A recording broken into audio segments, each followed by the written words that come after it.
Los que tengan su Biblia en esta tarde, les pido que la abran en el capítulo 25 del libro de Mateo.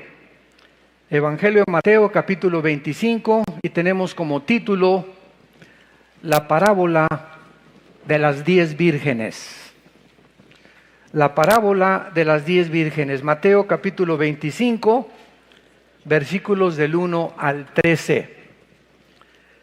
Entonces es Jesús hablando: el reino de los cielos será semejante a 10 vírgenes que tomando sus lámparas salieron a recibir al esposo.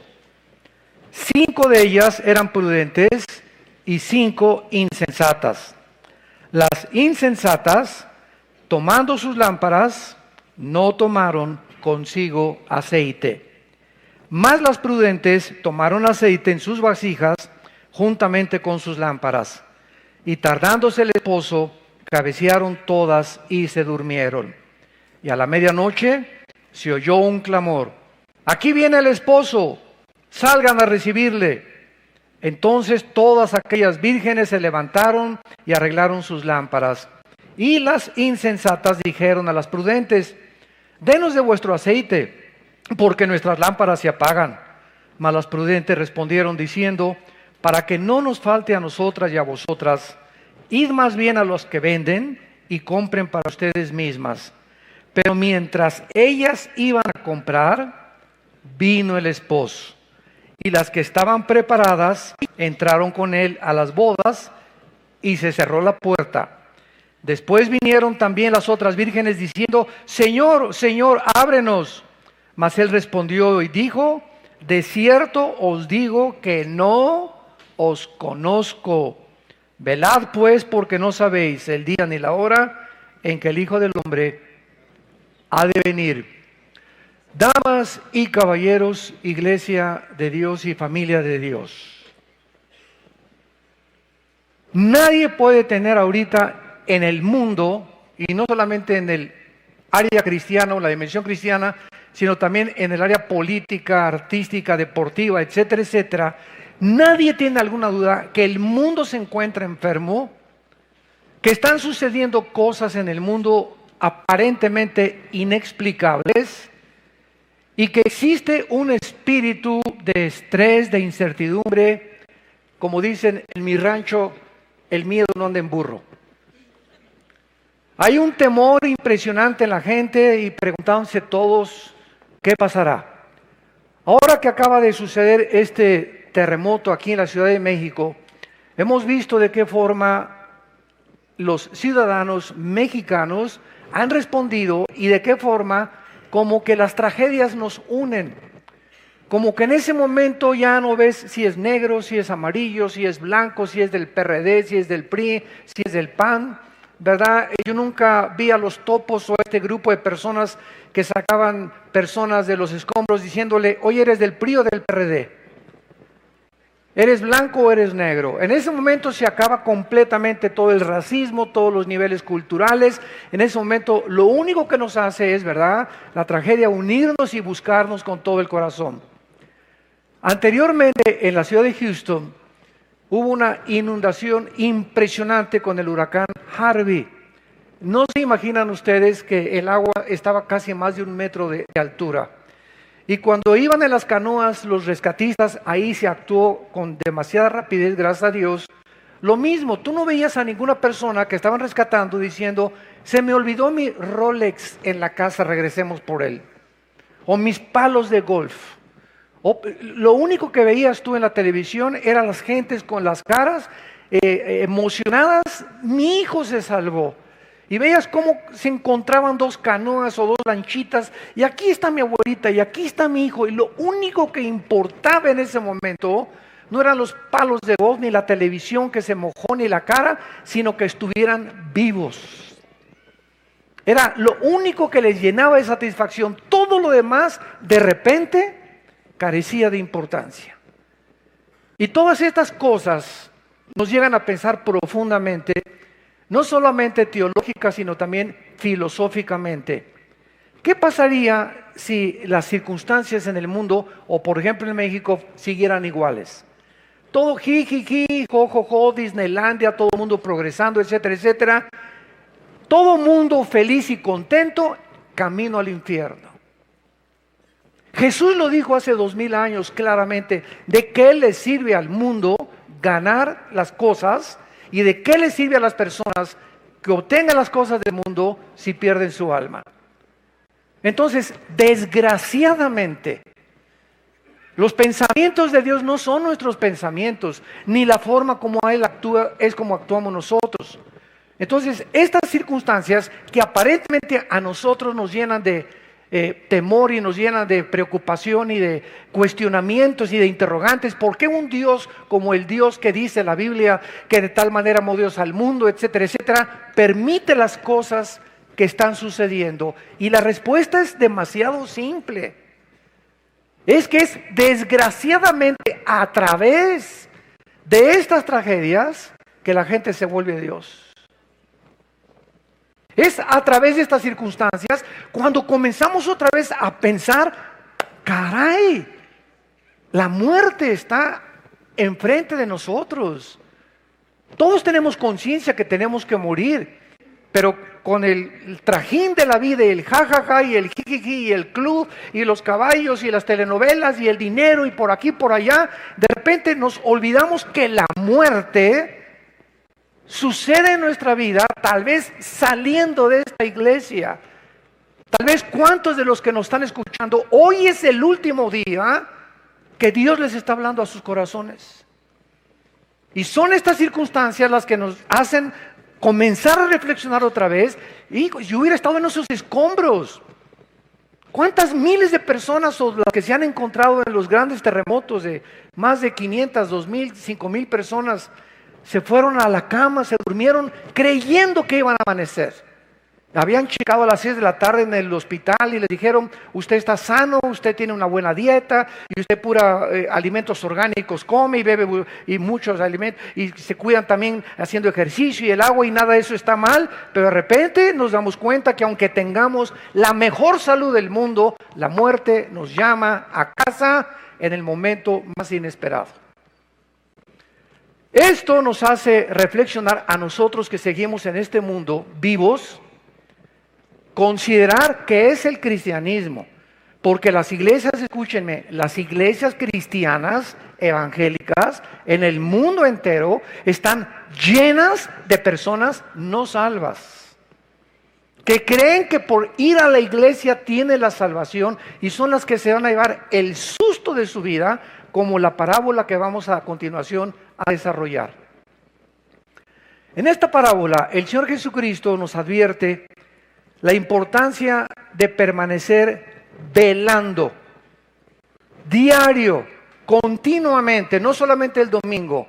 La vida cristiana es una relación personal, viva, orgánica con alguien que vive, que es Jesús. Y si tú no tienes esta relación diaria, viva, orgánica con Jesucristo, aunque el domingo vayas a alguna iglesia o tengas alguna religión, ¿qué susto te vas a llevar? Y esta es la parábola precisamente que Jesús ha descrito para que comencemos a prepararnos y a considerar realmente qué es la situación o en qué situación me encuentro. Dada que las circunstancias son inesperadas y que puedo morir saliendo mañana, un ataque al corazón, una embolia cerebral, un balazo, un accidente, un temblor, me cae una losa arriba de la cabeza, una inundación, de muchas formas, pero todos tenemos que morir. Tenemos que considerar, mientras estamos vivos, si realmente tenemos la salvación. Esta parábola es también un retrato dramático de lo que le sucederá a los cristianos que se decían cristianos y no lo eran.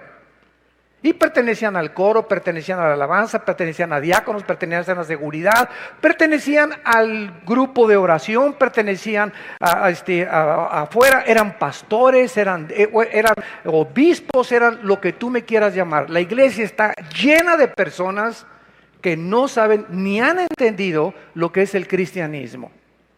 Y este es un retrato que Jesucristo nos da. Vamos a ver a continuación y a identificar los protagonistas. El esposo está mal traducido. Si lo quieren ustedes corregir en sus Biblias, es la palabra numpíos, con N de Nancy, U, M de mamá, P de papá, H, I latina, O, S de Samuel. Numpíos, y es el novio. Entonces, siempre que se traduce esposo en el Nuevo Testamento, está mal porque Jesucristo no es todavía nuestro esposo. Vamos a demostrarlo a través de varios versículos en este momento. Entonces, el novio aquí es el Señor Jesucristo. Las vírgenes prudentes son los verdaderos creyentes, los que tienen la salvación y están seguros de su salvación. Las vírgenes insensatas son los falsos creyentes, los cristianos que han ido a la iglesia y han ido a muchos estudios, pero nunca han sido regenerados, nunca nacieron de nuevo, nunca entendieron que era realmente que la necesidad más importante para asegurarnos de que pertenecemos al reino de Dios es el arrepentimiento. Y las iglesias, de acuerdo a una estadística que hicieron allá en Latinoamérica, más del 60% de las personas que van a las iglesias ni siquiera oyeron ni les predicaron nunca que tenían que arrepentirse. ¿Qué es eso del arrepentimiento? Pues ya no dejo de fumar, ya estoy arrepentido. Ya no dejo las drogas, pues ya estoy arrepentido. Y ya dejé a mi amante, ya estoy arrepentido. El arrepentimiento, lo explicábamos ayer en la conferencia en el World Trade Center, en el desayuno que tuvimos. El arrepentimiento es fácilmente ilustrado de esta manera. Es ir caminando en un camino equivocado. Y de repente Dios te habla, te ilumina el entendimiento, te dice vas mal, estás a punto de pasar la luz amarilla, si se prende la roja, vas a destruir tu vida y tu familia. Y en ese momento el arrepentimiento no es una vuelta de 90 grados. Porque mucha gente dice, bueno, el arrepentimiento es ya no voy a fumar, ya no voy a tomar, ya no voy a adulterar, etcétera, etcétera. Aunque hagas muchas buenas cosas y hay que dejarlas desde luego con el poder de Dios, no es el arrepentimiento. El arrepentimiento es, reconocer todas estas cosas, pero es un giro de 180 grados. Que no solamente dejas de hacer esas cosas, sino que te vuelves a Dios.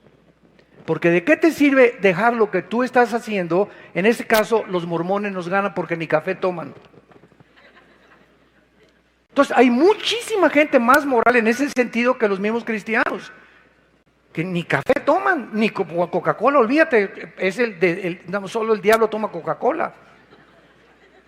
Pero si tú no te vuelves completamente a Dios, porque si tú dejas de hacer esas cosas, bueno, Alcohólicos Anónimos es una institución muy altruista y te quita el alcohol.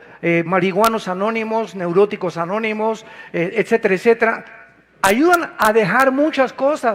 Pero no solamente se trata de eso, sino de que nos volvamos a Dios y camines ahora, de aquí en adelante, con la Biblia delante de ti, en contrario a lo que tú ibas, y comiences a leer y a seguir diariamente para que sepas en qué camino me encuentro, si estoy siguiendo a Jesucristo. Es algo diario, es algo diario. Y mientras esto no forme disciplina de tu vida, ¿se puede dudar realmente que tengas tú la salvación? Porque has dejado de hacer buenas cosas, eres una persona altruista, eres una persona moral. Y como los fariseos en tiempos de Cristo nos hubieran ganado a todos nosotros. No por afuera, ¿verdad? Y olvídate, ¿no? Y aquí está la mujer adúltera y la ley dice que hay que matarla a pedradas, etcétera, etcétera. Eran impresionantemente implacables. Y eran limpios ante la sociedad, pero su corazón, Jesucristo les dijo, es como un sepulcro. Por afuera la tumba blanca, pero por dentro de ustedes es un nido de podredumbre, de gusanos y de mazacuatas y coralillos y cascabeles. Entonces, qué importante es que tengamos estos principios. Las lámparas son la palabra de Dios. Dice en el Salmo 119, lámpara es a mis pies tu camino. Entonces las lámparas es un símbolo o tratan de significar la palabra de Dios, que es la forma como Dios nos alumbra nuestra vida y el testimonio que damos. Y el aceite de las lámparas que vamos a continuación a ver es el Espíritu Santo, es la unción del Espíritu Santo que llena la lámpara. Vamos a ver que no basta solamente traer la Biblia, porque hay un dicho que decía Charles Spurgeon, el príncipe de los predicadores: el diablo nunca es más diablo que cuando trae la Biblia debajo del brazo. O sea, tú puedes ver a mucha gente, hay cantidad de sectas que usan la Biblia, que la Luz del Mundo, los Testigos de Jehová, Adventismo del Séptimo Día, etcétera, etcétera, Ciencia Cristiana, usan la Biblia. Cuando Cristo se enfrentó a Satanás, Satanás no le citó el manifiesto comunista. Satanás le citó a Cristo el libro de Deuteronomio, se lo sabía de memoria Satanás. Cuando los demonios se conocieron a Cristo en las sinagogas, ellos fueron los primeros que le dijeron: tú eres el Hijo de Dios. O sea, el diablo no es ateo. Los demonios no son ateos. No basta decir creo en Dios. La pregunta es ¿en cuál Dios? Y el apóstol Santiago en su capítulo 2, en el Nuevo Testamento, lo aclara. No basta decir simplemente que creo en Dios. Los demonios creen y tiemblan. Sino que necesitamos manifestar con nuestra vida que realmente hemos experimentado un cambio radical que nos ha hecho cambiar una vuelta de 180 grados, y que digan: pero Juanito, ese no es Juanito, esa no es Paulina, esa persona yo no me la creo, es completamente diferente. Cuando el apóstol Pablo se convirtió, él tenía miedo de eso, y comenzó la gente a decir: no, este trae un rollo nuevo ahí, ese no es Pablo, si lo vimos matar cristianos. Pablo mataba cristianos y era testigo de las muertes de los cristianos. Y de repente se aparecen los apóstoles y lo tienen que presentar para que los mismos apóstoles lo aceptaran y creyeran que Dios lo había cambiado. Yo recuerdo mi propia conversión. Yo era tan malo antes de ser cristiano, ateo y comunista y lo que tú me quieras poner, que cuando me convertí pasaron 2 o 3 años para que mi propia familia creyera que realmente me había cambiado. Creyeron que era un rollo mío para poder seguir siendo malo o seguir haciendo cosas malas. No lo podían creer de lo malo que era, que yo pudiera haber cambiado. Y eso es realmente lo que impacta a la gente, que ya no somos lo que somos. Ya don Pancho pues fíjese que mi esposo no me ama, hermano, ni me abraza. Y voy con don Pancho, es que con sus bigototes, pues así me hizo mi familia. Y todos en la familia somos fríos y a las viejas no se les tiene que abrazar. Me respete nada más y que esté sometida a mí. Oiga, don Pancho, le tuve que decir: es que si usted no cambia después de recibir a Cristo, y si su papá sí lo enseñó, y usted fue frío antes de recibir a Cristo y no abrazaba a sus hijas ni abrazaba a su esposo, si usted no experimenta un cambio en su vida, no es mentira su conversión. Cristo vino a cambiar nuestras vidas radicalmente. Y si no hay ese giro de 180 grados, es mentira que tú seas cristiano. Si no has cambiado radicalmente tu perspectiva de tu matrimonio, de cómo tratar a tu esposa, a tus padres o a tus hijos, a tus amigos, la honestidad en tus negocios, es una fanfarronería tu cristianismo.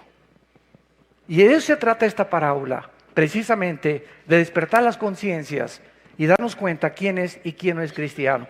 Vamos ahora a continuación, y dice el versículo 1: entonces el reino de los cielos será semejante. Esta frase, será semejante, es lo que caracteriza las parábolas. Cristo está usando una comparación. ¿A quién? Al reino de los cielos.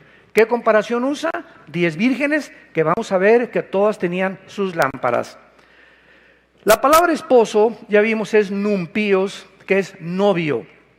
Y Cristo, claramente en el Nuevo Testamento, no es retratado como el esposo, sino como el novio de la iglesia, que nosotros somos precisamente la novia, que es la iglesia de Cristo. Por ejemplo, en Mateo 9:15, anteriormente a estos capítulos, dice: Jesús les dijo a los discípulos: ¿acaso pueden los que están de bodas tener luto entre tanto que el esposo está con ellos, o el novio? Ponle novio también ahí. Pero vendrán días cuando el novio les será quitado y entonces ayunarán. ¿Cómo lo sabemos? Porque es hasta Apocalipsis capítulo 19, en las bodas del Cordero, cuando viene nuestro matrimonio con Jesucristo. Claro que todo es un simbolismo, ¿verdad? Hasta que no se celebren las bodas del Cordero, no estamos ya verdaderamente como la esposa de Jesucristo.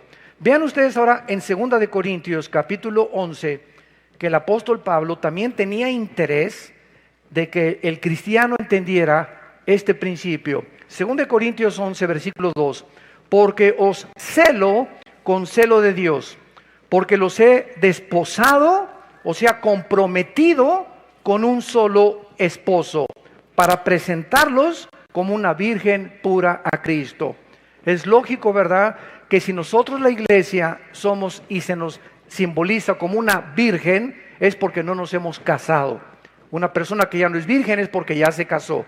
Entonces la Biblia nos simboliza al cristianismo como vírgenes. Por eso se usa la parábola de las vírgenes prudentes e insensatas. Y veamos también en Apocalipsis capítulo 19, al final de la Biblia, versículo 7 y versículo 9, que dice: gocémonos y alegrémonos y démosle gloria, porque han llegado las bodas del Cordero y su esposa se ha preparado. Versículo 9, y el ángel me dijo: bienaventurados los que son llamados a la cena de las bodas del Cordero, porque estas palabras son verdaderas de Dios.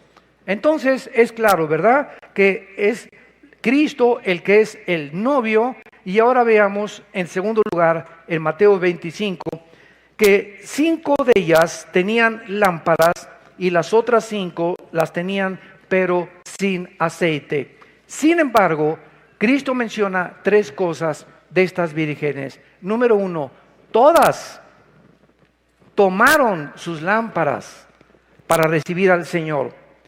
Versículo 1, y tomando sus lámparas salieron a recibir al esposo. Todas corrieron a recibirlo. O sea, todas aparentemente profesaban que Cristo era su Señor. Y así podemos ver en la Biblia que existen muchísimas personas, de eso se trata esta conferencia, que llevan su Biblia debajo del brazo, sin embargo no tienen una relación con el Hijo de Dios, porque aunque tengas la Biblia, si no tienes al Espíritu Santo, que es la unción, tu Biblia carece de poder. Este libro, ¿verdad?, es un libro impreso con páginas impresas. Una vez yo llegué a una iglesia, me reservo el nombre de la iglesia, que creían que la Biblia tenía el poder, en el sentido que al llegar yo a predicar me dijeron: usted tiene que lavarse las manos antes de tocar este libro santo. O sea, esto es hacer un ídolo de un libro.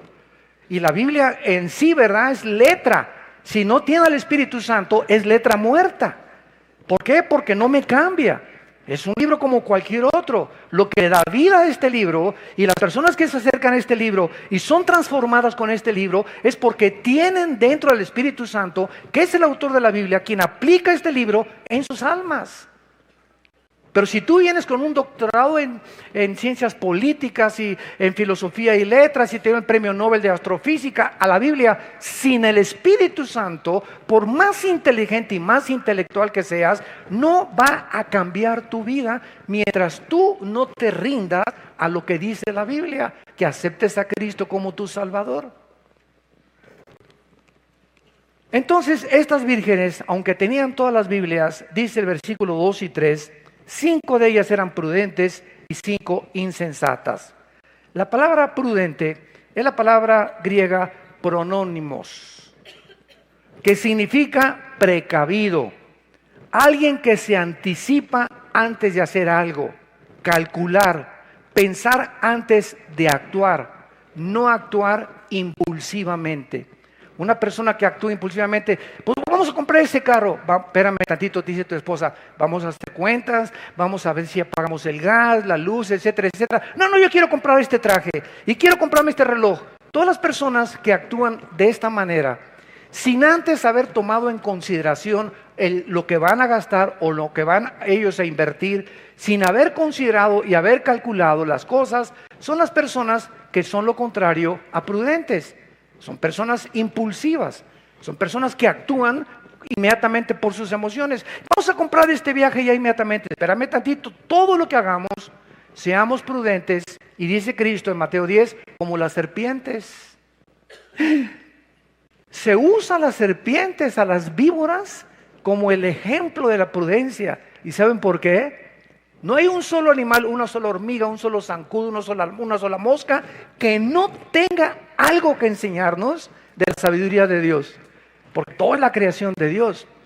Y las víboras son reptiles que cuando está el ratón, ellas calculan de una forma impresionante la distancia, de una forma maravillosa en su mente, en su cerebro que tienen, la distancia que tienen y el momento oportuno en que tienen que saltar, y el 99.9% de las veces nunca fallan para atacar a sus víctimas.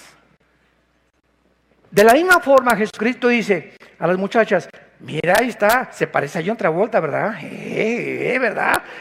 No le brinques, calcúlalo, examínalo, rodéale, dale la vueltecita, tráelo a tus pastores para que lo verifiquen, examínalo, no brinques, no tomes una acción. Ese carro qué bonito está, ese reloj qué bonito está. No brinquemos impetitivamente, calculemos la distancia, calculemos lo que tengamos, pensemos en otras cosas 3 veces antes de tomar una decisión.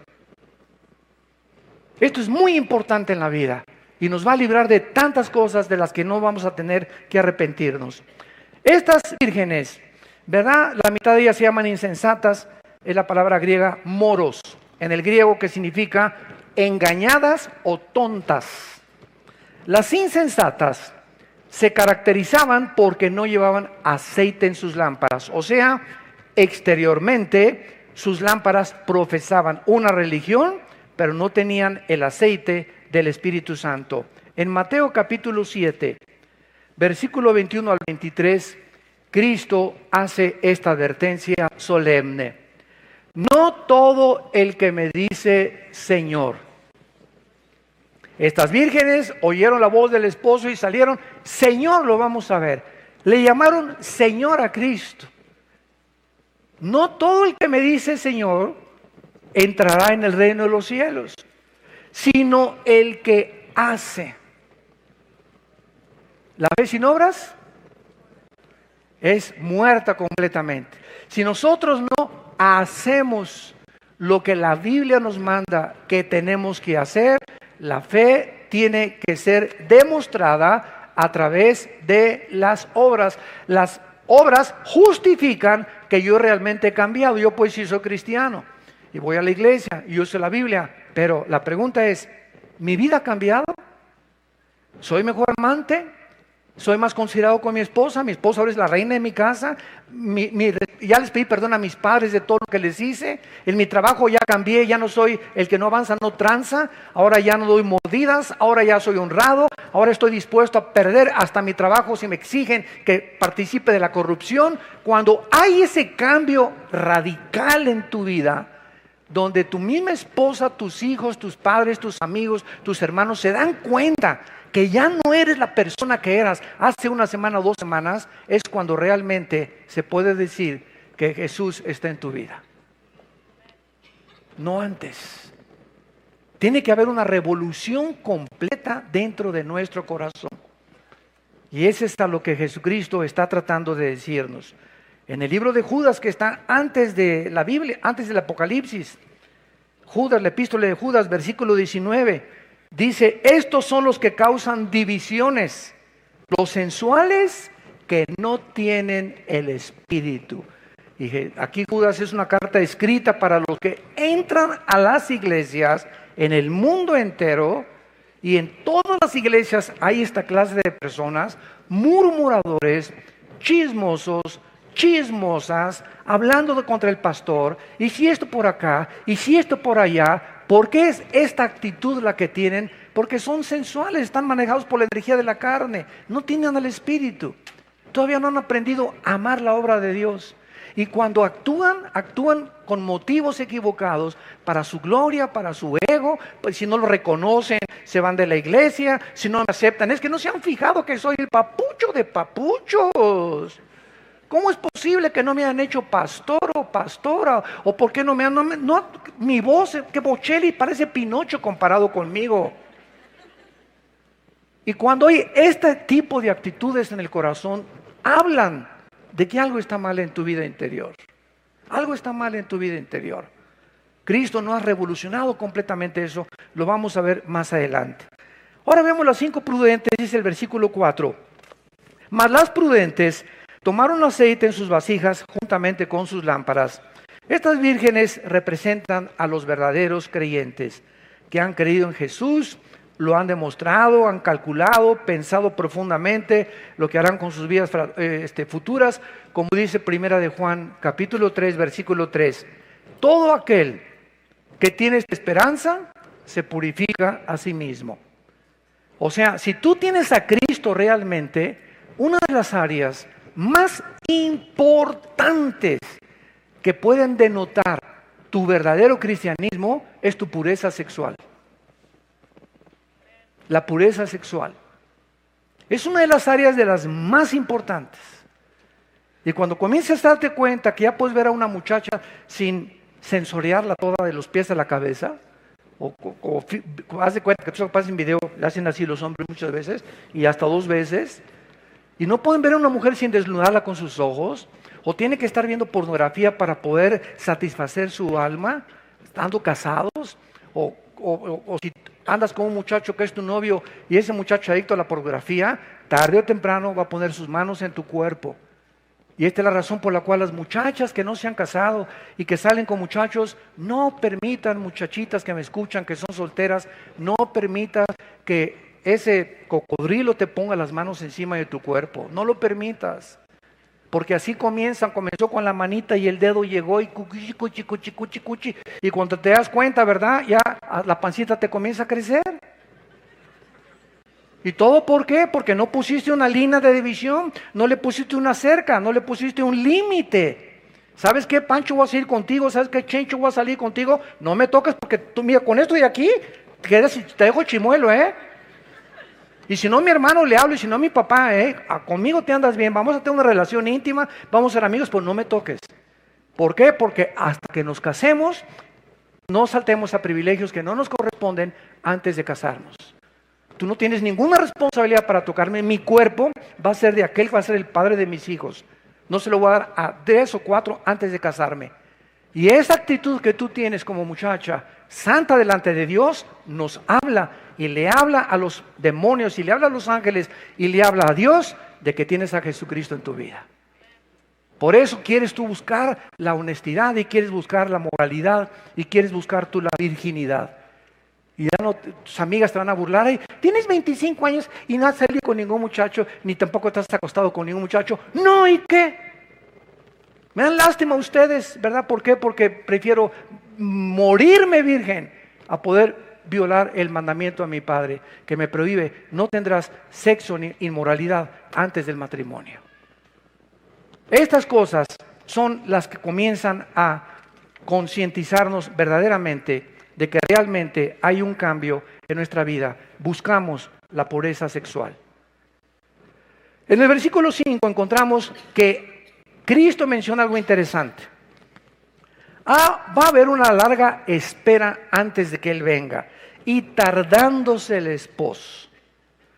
Va a haber una larga espera, por eso, ¿verdad? Por lo que la mayoría de las vírgenes, o sea, las profesantes, se quedaron dormidas. Y pues desde hace varios siglos se está diciendo, y Cristo viene, ¿verdad? Y pues no viene. Ahora todos ustedes son testigos de que hasta en las redes sociales que venía el 23 de septiembre y que va a haber una tragedia el 23 de septiembre, que porque en Apocalipsis 12, la mujer que aparece ahí con la luna debajo de sus pies y con las 12 estrellas, pues simboliza la constelación de Virgo, que exactamente en este momento se está formando en el cielo. Y entonces Apocalipsis 12 se está comprobando y va a haber algo tremendo el 23 de septiembre y no hubo nada. Increíble. Se llama escatología amarillista. O sea, usan eventos del mundo y buscan de alguna forma relacionarlos con la Biblia, y no todo lo que sucede a nuestro alrededor está relacionado con la Biblia. Es al revés. Busquen la Biblia primero para que los eventos que tengan significado. Pero no trates de relacionar todo con la Biblia, porque caen. No, pues es que el número de Mikhail Gorbachev es el 666, es el anticristo. Hoy hay más de 3,500 nombres que si los deletreas en la geometría, tienen el 666. No, pues que el príncipe de España es ahora que las Torres Gemelas fueron derribadas el en septiembre, 11 de septiembre del 2001. ¿Saben lo que comenzaron a decir? Me acuerdo en esa época, 2001, de este siglo, de que se cumplía Apocalipsis 18, la gran ramera Babilonia había caído. Que Nueva York era la gran ramera Babilonia. Y nos bombardean por todos lados y los cristianos se creen todo lo que leen en las redes sociales. Nunca vuelvas a leer y que va a temblar el 15 de septiembre y que va a pasar estas cosas. La Biblia es un libro completo, una revelación que no hay que agregarle nada. No hay ninguna fecha, ningún día, ninguna hora para poder pronosticar absolutamente nada. Entonces todo lo que tú oigas son hipótesis, son teorías, son filosofías, pero de acuerdo a la Biblia lo vamos a ver, nunca vamos a saber cuando nos sobrevenga el llamado para irnos a casa con el Señor. Entonces, dice el versículo 5, comenzaron a cabecear todas y se durmieron. Y a la medianoche se oyó un clamor que dijo, ¡ahí viene el esposo! Salgan a recibirle. La idea es que nos va a parecer que se está tardando Jesús, ¿verdad? Se está tardando Jesús, más tiempo de lo esperado. Porque millones de creyentes a través de los siglos lo han estado esperando. Sin embargo, si no ha llegado, llegó a ellos el día que se murieron. Entonces, de que va a venir físicamente, va a venir físicamente. Pero si no viene en 5 años o en 3 años, el día que tú te mueras y el día que yo me muera, vamos a tener a Dios como el juez o como el salvador de nuestra vida. Y esto es muy importante. Hace algún tiempo les conté que había un hombre, no me dijo si era ateo, agnóstico o fanático de qué cosa, y me preguntó saliendo a un desayuno de un hotel, oiga, usted es el que dio la conferencia, sí, a sus órdenes, ¿en qué le puedo servir? Y me dice, pues es que Dios es todopoderoso, ¿verdad? Le digo, claro, es Dios todopoderoso. Y me dice, y si es todopoderoso, Él puede acabar con el mal, ¿verdad? Claro que sí, Dios puede acabar con el mal. Y dice, ¿por qué entonces, si Dios es todopoderoso y no ha acabado con el mal, entonces significa conclusión de que no es todopoderoso? Y le contesté y le dije, ¿sabe una cosa? Dele gracias, compadre, porque comenzaría con usted.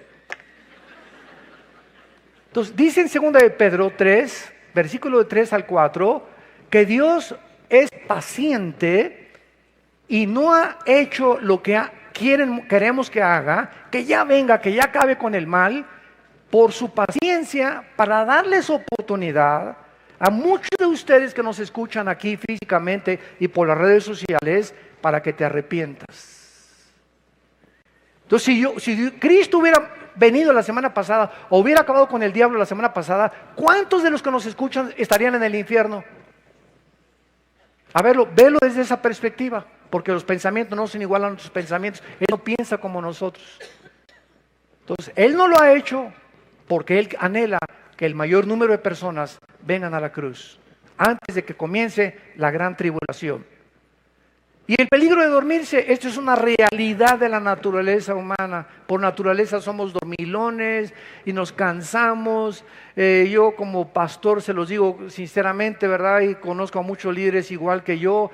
No se imaginan, el otro día me habló un pastor y me dice, yo tengo problemas en mi casa, en mi iglesia. Y le dije, si tú tienes problemas en tu casa, escúchame esto. Yo tengo problemas con más de 38 iglesias que tenemos ya en el mundo, con los misioneros, con el dinero, con la administración, con las secretarias, con los carros, con los boletos de aviones, con los congresos, con los seminarios. Si tú tienes esas, haces una cosa, parece que estás en un lecho de rosas, le dije.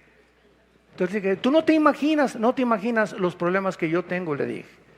Y estoy así, y llego a mi casa y nadie lo sabe, y nos vemos aquí en público, ¿verdad? No, el hermano se ve muy bien, etcétera, etcétera. Pero cuántas veces llegamos así, y he llegado a mi casa, me desplomo así junto a mi cama, agarro mi cojín, me lleno de lágrimas, orando, intercediendo, gritándole a Dios, Señor, echando mi ansiedad sobre ti, no quiero amanecer así, no quiero que esta actitud mía afecte a mi esposa ni a mis hijos, no quiero proyectar eso, ayúdame, sosténme, tú eres mi fortaleza, mi pronto auxilio en las tribulaciones, Él es mi roca firme, si no estoy contigo, Señor, no puedo vivir para ti, y sacamos todo aquello y comenzamos otra vez a renovar fuerzas como el águila.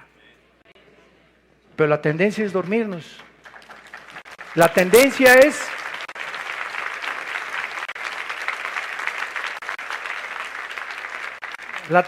llegar así, a lo mejor los problemas son diferentes, pero si tú llegas a un estado en tu vida que ya no aguanto, ahí está la toalla, se oye un coro arriba del diablo, alabío, alabao, alabim, bomba, túpanle, más recio, ra, ra, ra. Y se te viene una parvada como de abejas africanas de demonios a atormentarte. Porque dice la Biblia en el libro del Éxodo que cuando iba el pueblo de Israel adelante, los que amalecitas que comenzaron a atacar a la caravana, nunca atacaban a los que iban en primera fila, a los generales y capitanes, atacaban a los que iban hasta atrás, a los rezagados, a los débiles. A esos son a los que ataca Satanás. Entonces, si tú te desconchinflas, ¿verdad? Y ya no quiero nada, y esto y el otro, y todas unas hipócritas y esto no sirve para nada, de nada te sirve tus quejas y lo que estés diciendo. Un cristiano desanimado es un cristiano derrotado. No permitan, santos de Dios, nunca el desánimo. Estamos atribulados en todo, pero no desesperados. Estamos perseguidos, pero no desamparados. En problemas, pero nunca que la angustia se apodere de nuestra alma. Nunca llegues a un rincón en tu vida y como los perritos lamiéndote tus heridas. Nadie me quele, nadie me vino a ver en el hospital, nadie me visita. Llego a la iglesia y nadie me saluda. Y comienzas y te hundes y de esto no me va a sacar. Y ya se fue mi esposo y no tengo seguro social. Y en ese momento, ahí es cuando el escudo de la fe se cae. ¿Qué es la fe? Es el escudo, dice en Efesios 6. ¿Por qué? Porque es la fe la que nos defiende ¿de quién? De los dardos de Satanás. ¿Y cómo ataca Satanás? Con pensamientos, precisamente. Eres una desdichada, nunca te vas a volver a casar, te vas a quedar sin esposo, te vas a quedar sin novio, te dicen la Betty la fea, bla, bla, bla, bla, bla, bla, bla. Y tú, sí, amén, amén, amén, amén. Por el amor de Dios. ¿Se dan cuenta ustedes al estado que podemos llegar? Es en ese momento cuando nos abandonamos a nosotros, cuando caemos en incredulidad, que se viene contra nosotros el enemigo con todo lo que da. Y tu estado comienza a ser peor, 5 veces peor que el primero. ¿Por qué? Porque bajaste el escudo de la fe. Es el escudo de la fe. El Señor no me abandonará. El que habita cerca al abrigo del Altísimo, morará bajo la sombra del Impotente. Diré yo a Jehová, castillo mío, mi roca. Y comienzas en ese momento de desesperación. No me importa en qué mi hija se fue, mi hijo se fue, perdiste el trabajo. En cualquier momento en que nos sintamos arrinconados, sin fuerzas para salir el panorama oscuro, confiesa la palabra de Dios. Él es mi Señor, Él es mi roca, tú eres mi ayuda, mi fortaleza, nunca me dejarás, nunca me desampararás. Y mientras comienzas a hablar, algo misterioso en el reino espiritual sucede en la dimensión invisible. Cuando hablamos la palabra de Dios con fe, se comienzan a despejar así las nubes y los demonios comienzan a irse. Mi cerebro comienza a pensar más claramente y comienzo a entender claramente su voluntad. Porque mientras no estemos despejados, el Espíritu Santo no se comunica a nuestro espíritu. Acuérdate de eso. Nuestra mente tiene que estar despejada para que podamos discernir la voz del Espíritu Santo.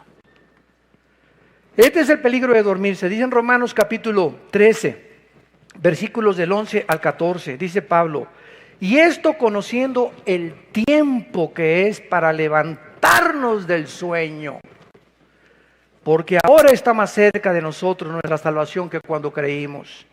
La noche está avanzada y se acerca el día. Desechemos pues las obras de las tinieblas y vistámonos de las armas de la luz. Andemos como de día honestamente, no en glotonerías, borracheras, lujurias, lascivias, contiendas, envidia, sino vistámonos del Señor Jesucristo y no proveáis para los deseos de la carne. Pablo compara que ya estábamos a 12 de la noche ahorita, 1 de la mañana ya. Es la hora más oscura del mundo ahorita. Es cuando más confusión hay ahorita, política, filosófica, artísticamente, económicamente. Nunca el mundo ahorita en el siglo XVII, que nos encontramos en el siglo XXI, en el año 2017, nunca he visto tanta confusión filosófica, religiosa, política, económica, como en el año que estamos viviendo. Donde está un loco ahorita en Corea del Norte a punto de estallar una guerra internacional. Con toda la economía y con todos los internets y con todas las iPads y con todos los iPhones, iPhone 5, 6, 7, 8, quién sabe hasta qué número va a llegar. Pero es increíble que a pesar de toda esta tecnología, que creíamos que nosotros, dentro de nosotros, estaban las respuestas para mantener el mundo, estamos en un mundo enfermo. Un mundo completamente contaminado porque hemos abandonado al Dios de la Biblia. Y finalmente viene la invitación a recibir al novio, versículo 6, se oye entonces la voz, a la medianoche salgan a recibirle, se levantaron, arreglaron sus lámparas, y las insensatas dijeron a las prudentes, denos de nuestro aceite porque nuestras lámparas se apagan. Mas las prudentes respondieron, para que no nos falte a nosotras y a ustedes, vayan más bien a los que la venden, o los que venden el aceite, y compren el aceite ustedes mismas. Esta voz de que se oye el esposo es la voz de primera de Tesalonicenses 4:16, el arrebatamiento de la iglesia, porque el Señor mismo con voz de arcángel y con voz de trompeta descenderá del cielo, y esa voz nada más la vamos a oír lo que teníamos el aceite en la lámpara con la unción del Espíritu Santo. Todos los demás van a decir, pues sí, ¿verdad? Oímos, ¿verdad? Etcétera, etcétera, pero Señor, Señor, y Él les dirá, yo nunca los conocí. Se levantarán para arreglar sus lámparas, pero no van a poder. Las insensatas descubren que no tienen aceite. ¿Por qué? Porque simplemente estaban cubiertas de religión. No había habido nunca un cambio interior en sus vidas. Nunca fueron regenerados, regeneradas, nacidas de nuevo, nacidos de nuevo. Solamente tenían el manco del catolicismo. Soy de la Iglesia Nueva, soy mormón, soy testigo de Jehová, soy bautista, soy presbiteriano, soy nazareno. Es lo único que tenían, el título, pero dentro de la botella no había nada. Y cuando venga Cristo no va a estar viendo a ver los bautistas, los nazarenos, los evangélicos. Cuando Él venga, lo único que le va a interesar es lo que está dentro de la botella. La esencia, el espíritu que nos ha transformado y que nos ha revolucionado a todos nosotros. Y finalmente las prudentes, dice el versículo 9, entonces estaban preparadas, sus corazones purificados y santificadas, pero esta salvación, lo vemos claramente, que cuando comenzaron a pedirles, denos de su aceite, es que espérame tantito, la salvación es individual. Es que mis papás me dieron otra religión, mira, tus papás no van a pagar la condenación por tu vida cuando Cristo venga. Si tu papá fue mormón, tu papá fue budista, tu papá fue musulmán y Cristo te abre los ojos, es para que regreses a esa casa donde tú vienes y seas una luz y comiences a mostrarles que se encuentran en un camino equivocado, con amor, con paciencia, con perseverancia y con prudencia.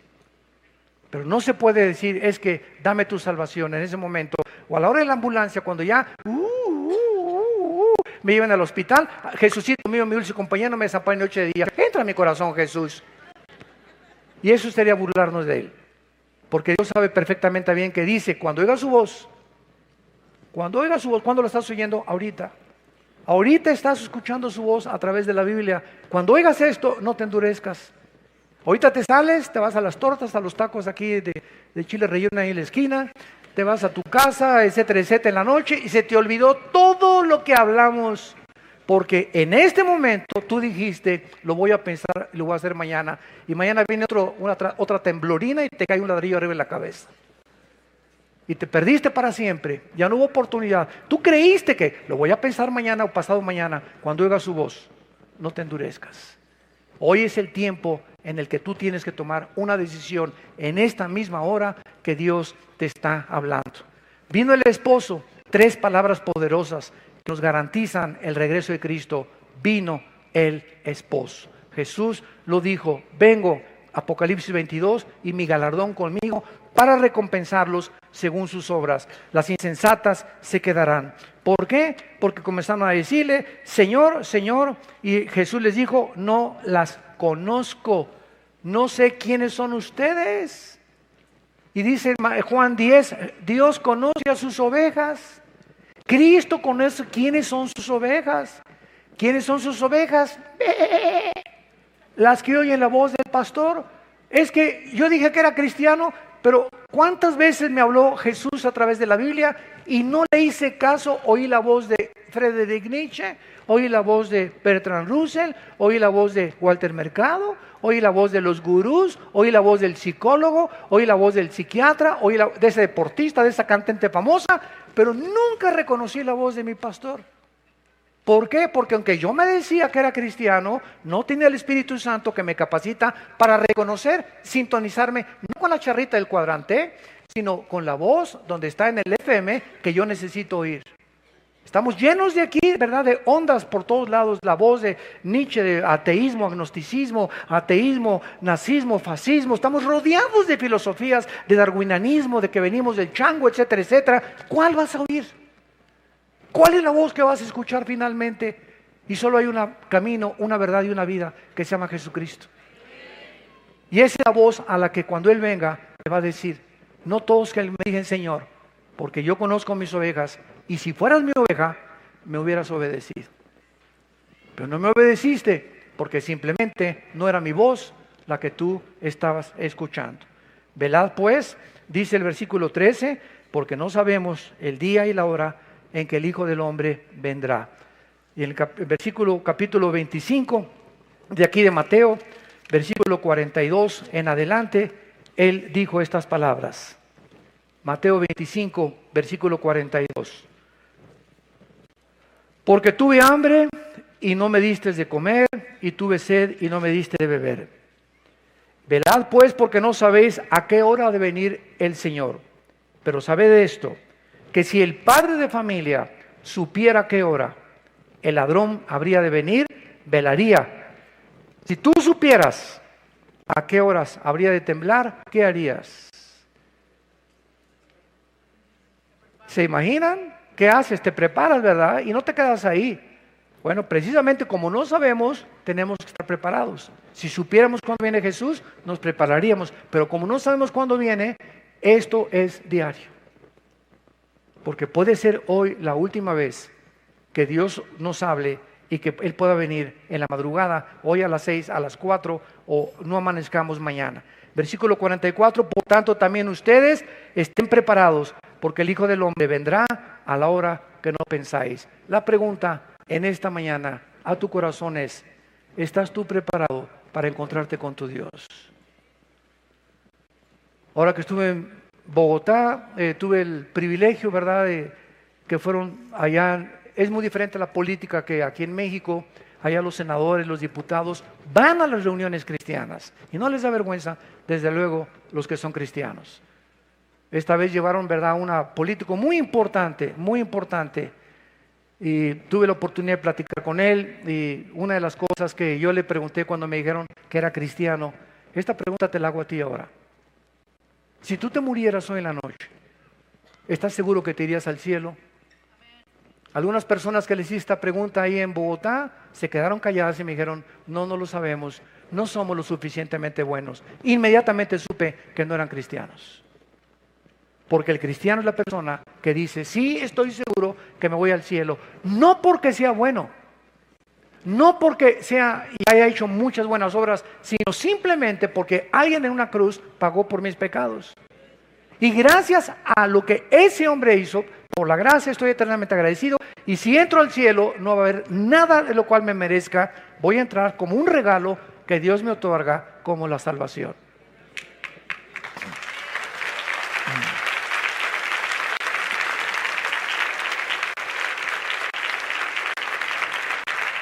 ¿Podrías tú contestar eso?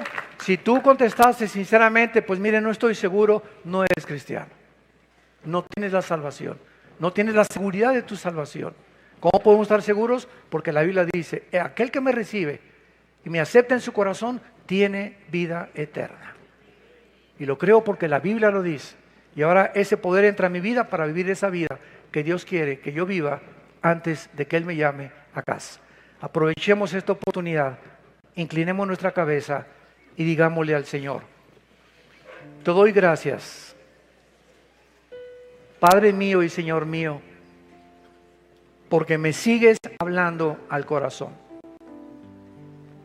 Nos sigues redarguyendo de pecado, de justicia y de juicio. Te doy gracias, Señor, porque oigo tu voz y sé que diste tu vida en esa cruz, en mi lugar. Ahora, Señor, te pido con toda mi alma que entres a mi corazón. Me arrepiento de mi vida. De todo lo que en el pasado he hecho, me arrepiento. Yo sé que nunca hubiera podido pagar la cuenta que tenía pendiente de pecado contigo. Pero ahora he comprendido el Evangelio. Las buenas noticias, que tu Hijo pagó la cuenta en mi lugar, con su preciosa sangre. Y te pido, Jesús, porque creo que a los 3 días saliste de la tumba y venciste la muerte, para confirmarme que después de la vida seguiré viviendo contigo, que entres a mi corazón como mi Señor y mi Salvador. Te recibo por la fe y te doy las gracias por el poder que en este momento irás comenzando a darme para vivir una vida de victoria en tu nombre y para tu gloria. Amén. Gracias a Dios por este mensaje glorioso, eterno, puro, majestuoso, que es la palabra de Dios. Gracias, Señor. Queridos amigos, ¿cómo están? El día de hoy les tengo una mala y una buena noticia. Lamentablemente se nos acabaron las habitaciones que teníamos para este retiro de matrimonios y ahora familia. Sin embargo, ¿qué crees? Traigo una noticia maravillosa. El Hotel Iberoestar nos acaba de abrir nuevas secciones ahora en el Paraíso Beach y en el Paraíso del Mar, para que tú y tu familia puedan acompañarnos en este gran retiro. Así que no te pierdas la oportunidad y el privilegio de llamarnos y apartar. Es tu última oportunidad. Llama ya.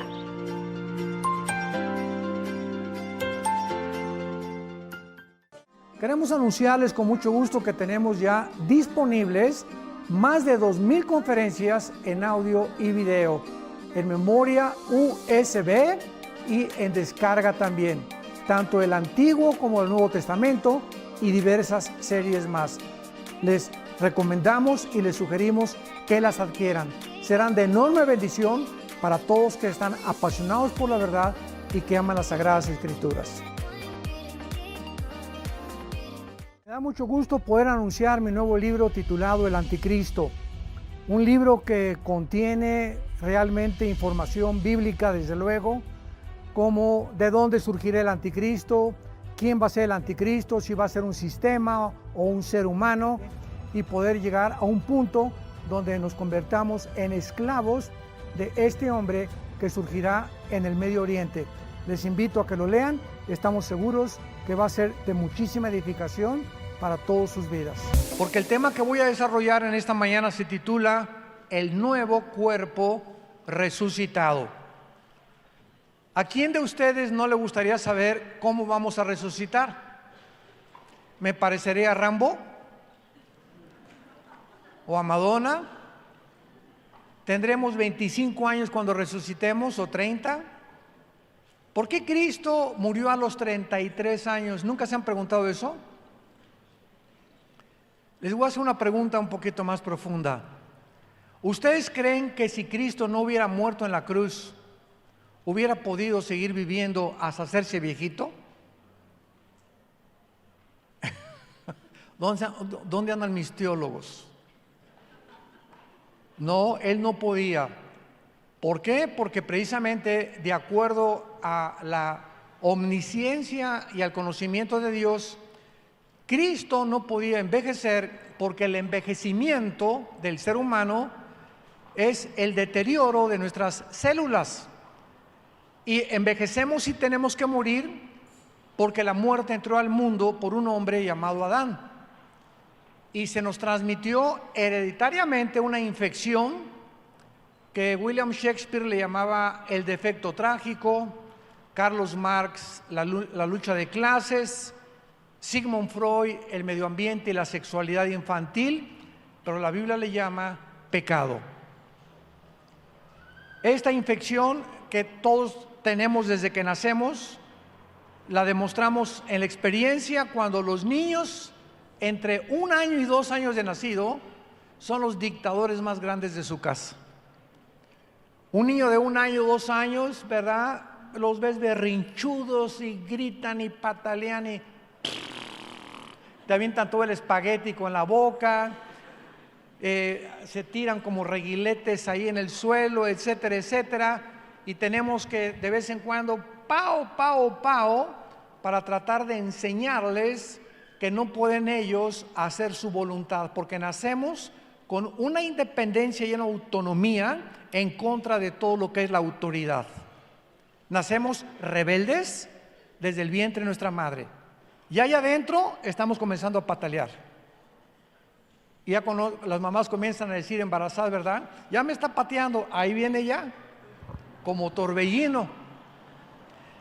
Muy bien, entonces vamos a descubrir de qué forma vamos a resucitar, porque cuando Cristo resucitó a los 33 años, Él no podía seguir viviendo en el supuesto caso, porque Él, claro que vino principalmente a morir en una cruz, pero Dios escogió que muriera a los 33 años, porque de acuerdo a Dios, la juventud comienza a declinar de los 33 para arriba, perdón.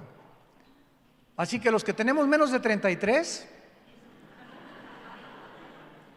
bueno, mi abuela dijo que el que no tenga arrugas en el corazón es joven. Ah, ¿verdad?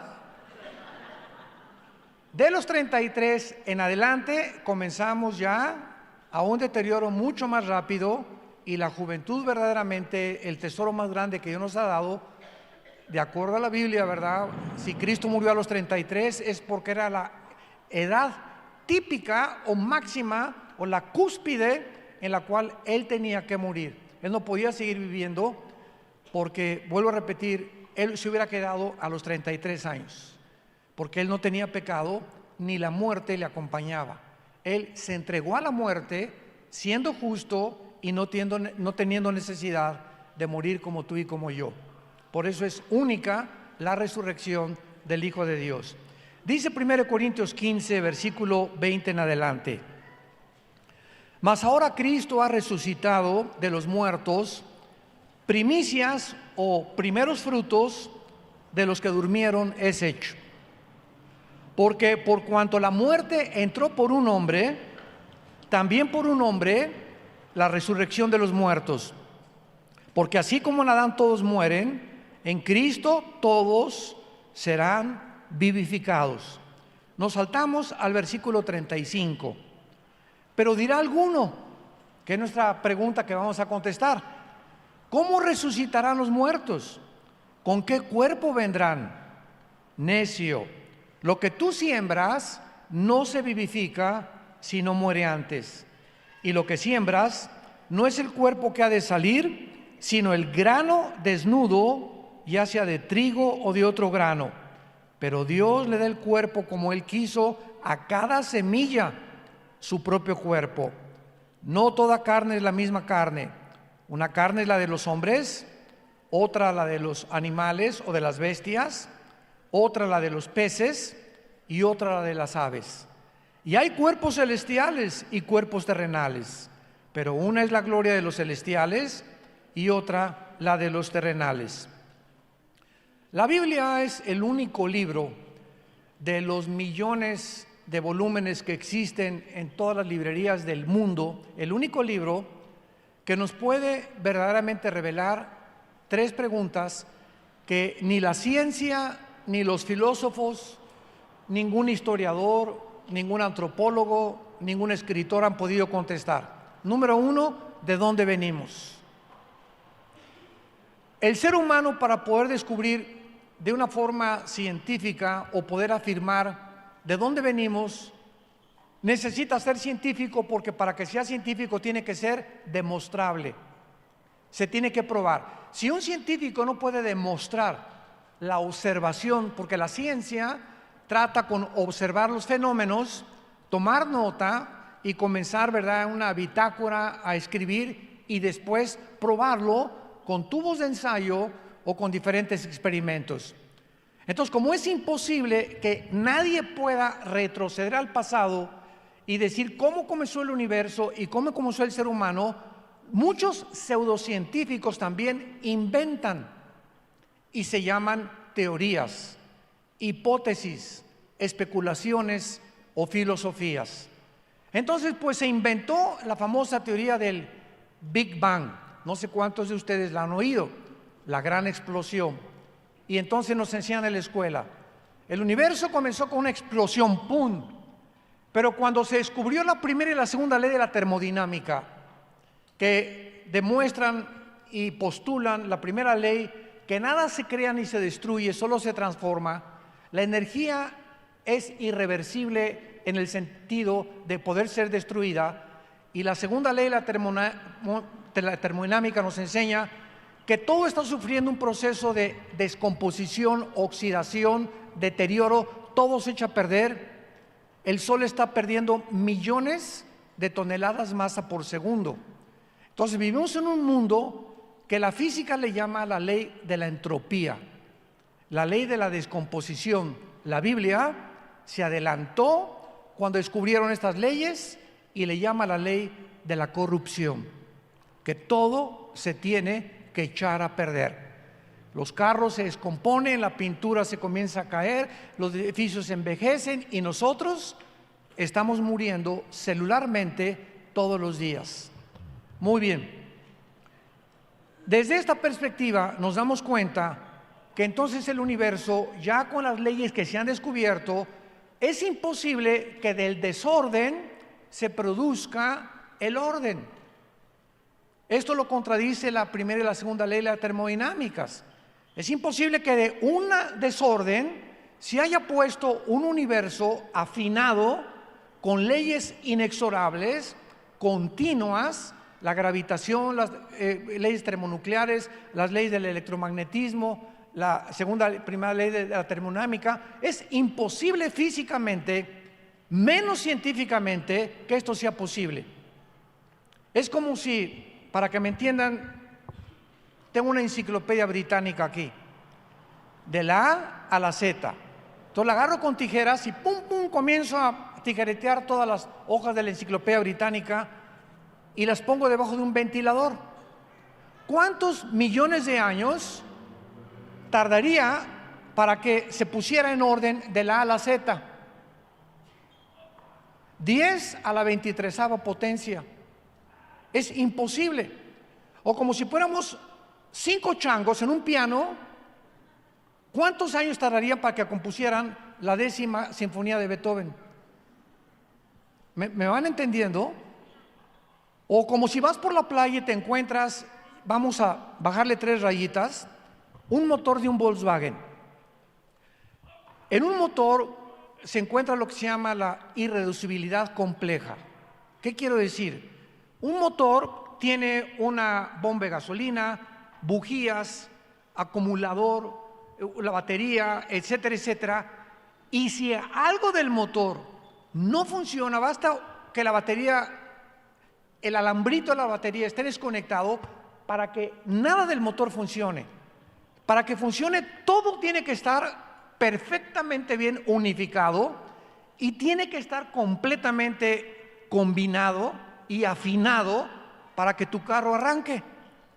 Entonces, ¿qué probabilidades habría de que una persona caminando por la playa se encontrara un motor de gasolina, o ya no digamos un reloj, y pudiera decir las arenas y la marea lo hicieron? Tendría que haber fumado el peyote de María Sabina. Tendría que estar loco o marihuano. Racionalmente, jamás podría un ser humano decir se hizo solo. Hace algunos años, hace unos siglos, 2 siglos, hubo un hombre llamado Blaise Pascal, un astrofísico francés, una eminencia científica, y tuvo un debate con un ateo. Y entonces el ateo le dijo, no, ¿verdad? El universo se hizo solito. Y entonces Blaise Pascal invitó a este ateo a su casa. Y en el taller de Blaise Pascal, él hizo un modelo del universo colgado así, con la luna, el sol, etcétera, etcétera. Y cuando el ateo entró al taller de su casa, le preguntó el ateo a Blaise Pascal: oye, qué bonito está este universo, ¿quién lo hizo? Y le contestó: las ratas de mi casa, los ratones. Oye, no me estás bromeando, ¿cómo que los ratones? Es imposible. ¿Quién lo hizo? No, apareció, amanecí y apareció ahí. Y entonces el ateo se dio cuenta, ¿verdad?, que si algo que es humanamente hecho es imposible poder deducir que se hizo por accidente, cuánto más al ver el universo que nos rodea, que nos cuenta un diseño donde hay una inteligencia y un orden, concluir de que se hizo solo sería una irracionalidad del pensamiento humano. Veamos nosotros que la resurrección del ser humano es una de las principales doctrinas del cristianismo.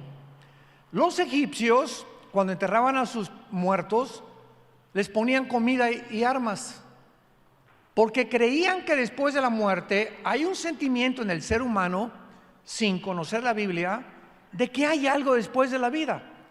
Y lo vemos a través de los sumerios, de las civilizaciones más antiguas. ¿Quién les dijo a los egipcios que iban a necesitar la comida y las armas después de la muerte? ¿De dónde el ser humano, tribus salvajes, africanos, aztecas, ofreciéndoles a alguien, a los dioses, los corazones humanos? ¿De dónde viene en lo profundo del ser humano de que la vida no termina con la muerte? Los hindúes enseñan que vamos a reencarnar, que si tú mueres y fuiste una buena persona, tu karma, como le llaman ellos, vas a evolucionar en una rata, o en una vaca, o en un toro, o en algún animal. Por eso si tú vas a la India, ¿verdad?, y ves a los ratones que se le suben a la gente y a las vacas, no las matan, son animales sagrados, porque tal vez su abuelita está en la vaca o reencarnó en alguno de los animales. La cuestión es la siguiente: en Eclesiastés capítulo 3 versículo 11, el rey Salomón escribió lo siguiente: Dios puso la eternidad en el corazón humano. El ser humano trae la eternidad dentro de él. Los griegos, el dios Zeus, el dios Neptuno del mar, todas las civilizaciones, todas las tribus, a través de la sociología encontramos que el ser humano ha creído en algo o en alguien después de la vida, sin saber realmente cómo, quién, a dónde, al purgatorio o a un limbo o a regresar a los animales. Pero en el ser humano existe la tendencia a creer que con la muerte no termina nuestra vida. Entonces Dios, el Dios vivo y verdadero, el autor de la Biblia, bajó al mundo hace 2000 años en la persona de su Hijo Jesucristo, para caminar entre nosotros durante 3 años y medio y para comenzar a anunciarles a sus discípulos: yo soy la resurrección y la vida. El que crea en mí no morirá eternamente. Yo soy el camino, la verdad y la vida. Yo soy como un pan que ha descendido a alimentar un elemento de tu vida que nadie puede decirte qué es. Esta fue la equivocación de Sigmund Freud, de creer que el ser humano tiene los problemas en la psique y los ubicó en el pensamiento, en el cerebro. Pero la Biblia es el único libro que nos muestra que somos un espíritu. Tenemos un alma y vivimos dentro de un cuerpo. ¿Lo quieres apuntar? Soy un espíritu. Tengo un alma y vivo dentro de un cuerpo. Nuestro cuerpo es una botella, un envase, una tienda de campaña temporal. Es lo que es nuestro cuerpo, nada más. Pero la Biblia dice que cuando morimos se salen 2 cosas del cuerpo: el alma y el espíritu. Vayamos rápidamente a ver esta verdad en el libro del Génesis capítulo 35. Veamos estas verdades y de qué forma las palabras hebreas describen esta parte inmaterial del ser humano que solo la Biblia nos revela. Dice en Génesis 35, versículo 18: aconteció que al salírsele el alma, murió. Llamó su nombre Benoni, mas su padre le llamó Benjamín. Versículo 29: y exhaló Isaac el espíritu y murió, y fue recogido a su pueblo, viejo y lleno de días, y lo sepultaron Esaú y Jacob sus hijos. Noten ustedes que hay dos palabras, hablando etimológicamente. La etimología estudia las raíces de las palabras, donde describen que el alma y el espíritu son dos elementos distintos dentro de nosotros. Los que quieran apuntarlo, la palabra alma en el hebreo es nepesh, con SH al final, como suena nepesh. Pero la SH en hebreo se pronuncia como J, entonces se pronuncia nepej, como el francés, verá que es gutural, nepej. Y la palabra para espíritu en el versículo 29 es la palabra, se escribe ruach, como suena con R de Raúl, CH al final, ruach, y se pronuncia ruach. Entonces, cuando hablamos de Jesucristo, hablamos de el Mashiach, ruach, o ruach, el Mashiach, el Mesías que tiene espíritu. Es la traducción que se hace, o la transliteración del hebreo al griego. Muy bien. ¿Qué diferencia hay entre el espíritu y el alma? Muy bien, a los que quieran apuntarlo también. El espíritu es la parte inmaterial del hombre a través de la cual conocemos, servimos y adoramos a Dios. Juan 4:24, porque Dios es espíritu. Entonces, el espíritu es a través de lo cual podemos conocer a Dios, servir a Dios y adorar a Dios. Si tú no conoces a Dios a través del espíritu, no lo puedes conocer intelectualmente. Porque el alma, apúntalo, es el asiento del intelecto, de las emociones, los sentimientos y la voluntad. Las emociones, la voluntad, los sentimientos y las emociones. Es el yo. Es mi personalidad, tu personalidad. Juan Pérez es un ser almático, pero Juan Pérez tiene un espíritu muerto, separado de Dios desde que nacimos. Lo que los hombres como Carlos Marx, Sigmund Freud, etcétera, etcétera, han tratado de describir el problema humano, la Biblia lo describe como que nacimos muertos espiritualmente. Y miren, la palabra muerte en la Biblia no significa cesar de existir. La palabra muerte, thanatos, en el griego, significa no morir o separarte eternamente de Dios. Entonces, cuando tú mueres, te separas de tu cuerpo, lo entierran, o se lo tragó un tiburón, o moriste en un terremoto y te hicieron polvo, o acabaste quemado como a los cristianos del primer siglo, los quemaban y le hacían teas ardientes de sus cuerpos, se convertían en ceniza, pero su alma y su espíritu salía. Ahí el cuerpo se quedaba quemado como fuera, pero el alma y el espíritu se van hacia Dios cuando nacemos. Y este estudio se trata, que voy a desarrollar, de ese nuevo cuerpo que Dios nos va a dar, cómo va a ser, a quién te vas a parecer, y las características de nuestro cuerpo resucitado van a ser exactamente con las mismas características del cuerpo resucitado de Jesucristo. Vayamos ahora a Filipenses capítulo 3, versículo 21. Esto es extraordinario, esperanzador, maravilloso. ¿Cuántos secretos tiene la Biblia? Filipenses 3, versículo 20 y 21.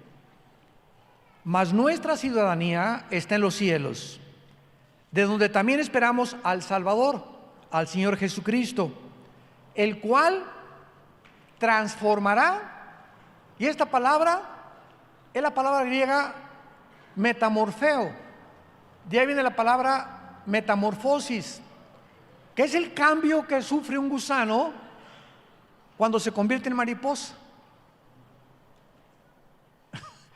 ¿Han visto ustedes ese cambio? ¿No lo han visto algún día? Y un día de niño, creo que tenía como 11 o 12 años de edad, teníamos mucho jardín ahí en la casa de ustedes, y vi, claro, me corrió mi hermana y me dice, oye, ven a ver esto inmediatamente. Y vimos cómo comenzó a romperse el cocuyo, como se le llame, y de repente ese cuerpo, ¿verdad?, que no tenía absolutamente nada, de ahí salió una mariposa con alas, ¿verdad?, libre del cuerpo que dejó pegado en el árbol. Y vamos a ver cómo todos estos ejemplos de la naturaleza, lo vamos a ver con las semillas, es lo que nos ilustran la forma como vamos a resucitar. Dice Pablo que se va a transformar nuestro cuerpo de nuestra humillación. ¿Qué dice a continuación? Para que sea semejante, para que nuestro cuerpo resucitado sea igual a qué, al cuerpo de la gloria suya. Cuando Cristo murió estaba hecho pedazos, era un guiñapo humano. El látigo romano, que tenía como 2 o 3 metros, tenía puntas de hueso y puntas de plomo, y se enrollaba en las víctimas el látigo romano, y cuando los soldados jalaban el látigo, comenzaban a desprender el tejido subcutáneo del pecho y de la espalda de las víctimas. Entonces, cuando Cristo le dieron 39 latigazos y lo acabaron de flagelar, Cristo tenía ensangrentado completamente todo el frente, ensangrentado completamente todo atrás, y después le echan el patíbulo, que es el palo central de la cruz, donde tuvo que cargarlo y ayudarlo un hombre llamado Simón de Cirene, y al llegar a la cruz le ponen con la sangre que traía atrás un saco, una capa de color púrpura, la cual se le pegó completamente con la sangre al pellejo y a su piel, y cuando se la quitan se vuelve a arrastrar todo lo que se le pegó de la piel a Jesucristo.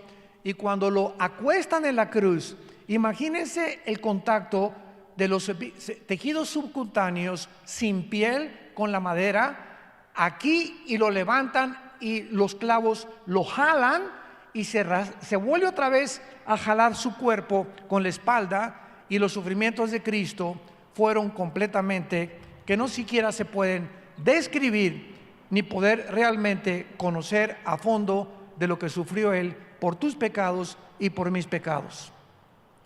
Entonces, cuando lo bajan de la cruz a Cristo, dice la Biblia en Isaías 52 que tenía un rostro desfigurado. Cualquiera que se hubiera acercado a la cruz y lo hubiera visto, no lo reconocería. Tenía la cara hecha pedazos de tantos puñetazos de los soldados romanos, las cejas rotas, la corona de espinas que se le encajaron y le atravesó el cráneo, la nariz, bueno, por todos lados. Y ese cuerpo se quedó en la tumba cuando fue enterrado. Y cuando Cristo sale de la tumba, ¿cómo sale? Vamos a ver las características que Cristo tenía cuando Él resucitó. Número 1, cuando Juan en el capítulo 19 de su evangelio escribe que al mirar la cruz vio una mezcla de agua con sangre. Así escribió Juan en su evangelio: vi una gota mezclada de agua con sangre. La cardiología moderna del siglo XX puede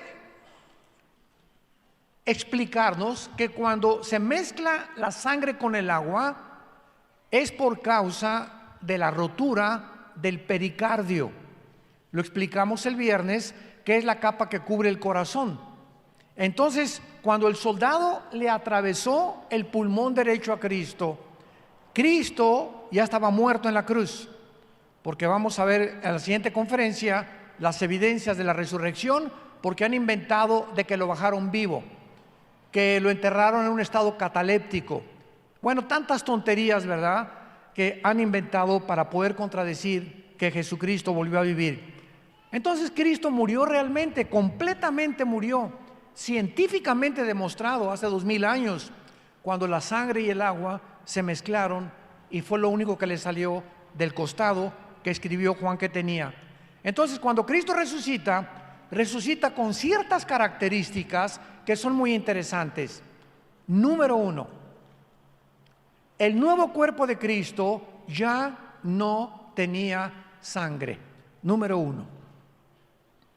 La Biblia nos revela que la vida de la carne, tu vida y mi vida, y también se acaba de descubrir hace pocos siglos, está en la sangre. Hace como 2 o 3 siglos, cuando había enfermos, los reyes y los soldados les ponían tapones en la espalda, imagínense nada más, para sacarle sangre, para succionarle la sangre, o sea, les aceleraban la muerte, creyendo que quitándoles más sangre iban a vivir más tiempo. Y cuando se descubre, ¿verdad?, que es la sangre lo que le da vida al cuerpo y que el torrente sanguíneo corre a través de una tubería que se llaman arterias y venas desde la punta de mi cabeza hasta la punta de mis pies. Los casi 225 gramos de azúcar que tienen los refrescos entran a tu sistema sanguíneo. Cuando tomas agua de limón, entran a tu sistema sanguíneo. Cuando tomas una copa de vino, entran a tu sistema sanguíneo. Y de acuerdo a las nutrientes y a las características que tiene el líquido que ingieras, es el resultado de tu salud. Entonces tu sangre va a llevar el azúcar y te va a comenzar a circular por todo tu cuerpo, y el azúcar se acaba de descubrir hasta el siglo XX que es el veneno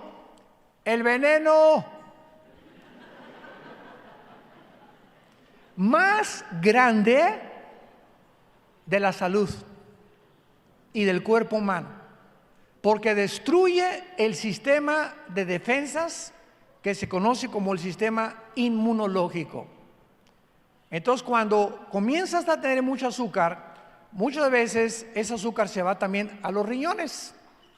Y entonces encuentras en la iglesia, ay hermano, me duermo cuando estoy en la iglesia y me da flojera leer la Biblia y no la entiendo y me he sentido muy cansado. Y estamos hablando de personas de 30, 40, 50 años de edad, no de viejitos de 90. ¿De dónde viene esa falta de energía? La mayor parte de las veces estás intoxicado, estás intoxicada. Refrescos, pan dulce, cochinadas, papitas, y todas las tiendas tienen disque bebidas, ¿cómo les llaman? Energetizantes. El diablo es un tramposo. Cristo le llamó al diablo el padre de las mentiras. Y todo está inundado en el mercado porque todo el propósito de él es debilitarnos físicamente. Porque mientras menos salud tengas y mientras más débil tengas y mientras más azúcar tengas, se juntan los demonios y comienzan a decir alabío, alabao, alabim, bomba. Duro con él, duro con él, duro con ella. Es impresionante cómo el ser humano ha caído en tantas trampas. Estamos rodeados de comida barata, de comida, ¿verdad?, que nos ha hecho lo que ha hecho, y ahorita se conoce a la República Mexicana con el número de diabéticos más grandes de Latinoamérica. Ya hay niños de 11, 12 años de edad con diabetes número 2. Pero vean más a los niños, dulces. Es increíble que un niño vaya al dentista y el dentista le dé dulces. Jesús, María y José y el burrito que los acompaña. Háganme el favor nada más, ¿no? Es el que nos cuida los dientes. Y ahí tienen a la salida los dentistas, paletitas de dulce, ¿no? Es el colmo, ¿verdad? cabezas de aguacate que tienen. Bueno, entonces, número uno, el cuerpo resucitado no va a tener sangre. La pregunta es, en segundo lugar, vamos a seguir comiendo. Vamos a Lucas capítulo 24, número 2. Cuando Cristo resucitó, siguió comiendo.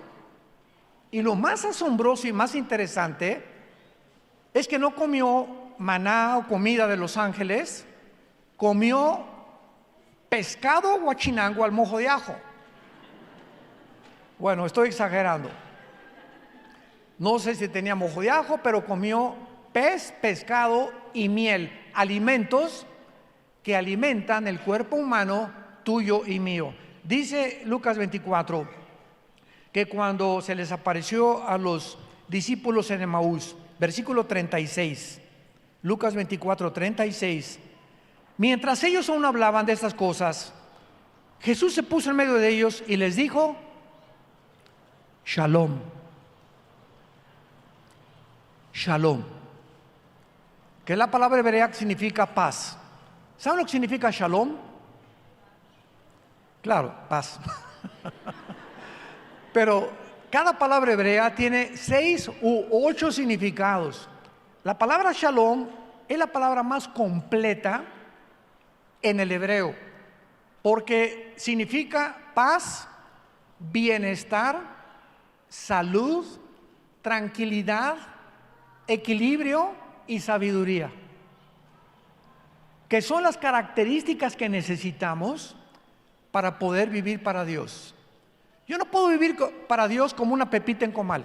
Venía a la iglesia, a la Biblia,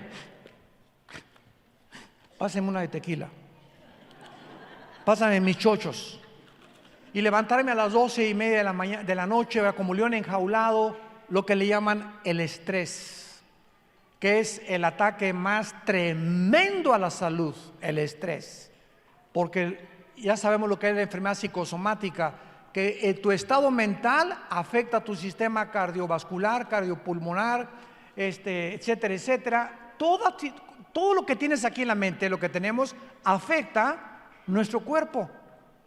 Y hace 2000 años Cristo dice: Shalom, la paz sea con ustedes. O sea, mantengan este estado mental de tranquilidad. Sereno moreno. Tranquilos, calmados, que pase una tormenta, no te va a llegar. Mi hijo se fue, mira, ay hermano, mi hijo se fue, mire doña Chole, déjame decirle algo. No venga usted, pastor, porque usted está en incredulidad total. Ya al venir y comenzar a tener esa actitud de desesperación, parece que le están ahogando a doña Chole. Su hijo, con el estado en que usted está, no lo va a hacer regresar. Es más, si el día que regrese su hijo, a usted le internamos en el psiquiátrico. Nuestro estado no va a cambiar las circunstancias. Síganme con mucho cuidado. Nuestro estado mental no va a cambiar a nuestros hijos, ni nuestro matrimonio, ni las circunstancias, echando toda nuestra ansiedad sobre Él, porque Él tiene cuidado de nosotros. Y la paz de Dios, que sobrepasa todo entendimiento, guardará vuestros pensamientos y vuestro corazón en Cristo Jesús. Es la paz el estado perfecto de la mente humana. Un cristiano que mantiene la paz el mayor número de sus días es un cristiano feliz, contento, saludable, tranquilo, es con la esperanza por dentro. Los problemas, que se cayó el dólar, se cayó el petróleo, el Popocatépetl está eruptando, ya comenzó la guerra en Venezuela.